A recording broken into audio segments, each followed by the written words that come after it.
Pedro Pit.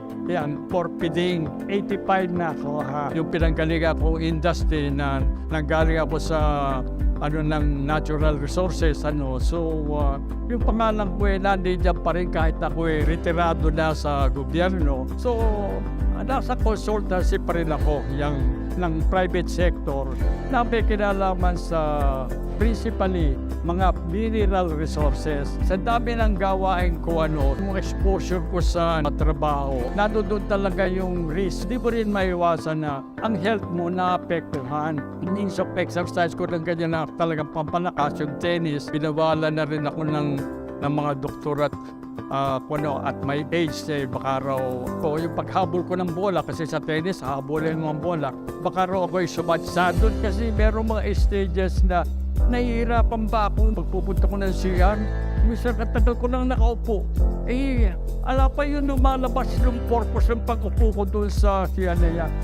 Siguro nga yung kulang yung epekto ng digestive system ko kasi may edad na can you imagine 85 ka na siguro yung function ng mga intestine yun or whatever hindi rin tatrabaho ng gusto regular check-up na lahat yung total meron din mga findings dyan na sa akin would you imagine yung hemoglobin lang ang depresya ko. Binigyan ako nung meron yung tinitimpla, pinainom ako, iba na lagi feeling ko sabi ko siguro ito yung epekto ng pag-inom ko noon talagang ang dami kumisan ako'y natutuwa nung gano'n at pagpa-plus ko ng talagang I feel so nakarecover parang talagang bumabata ako. Yan ang akin nagiging feeling yung JC na yan ay hindi ko rin mahalis sa isip ko kasi parang ito yung nagbo-void ng aking spirit para bumata ka yung halimbawa inumin mo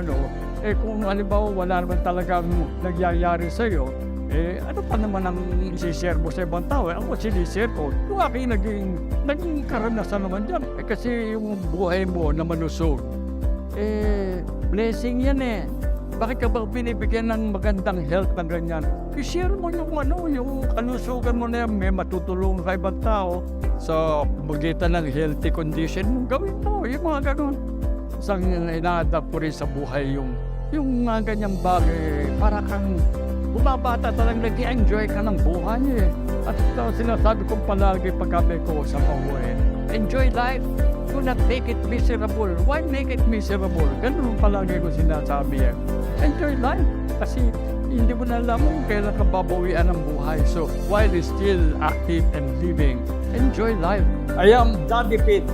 I enjoy good life with JC.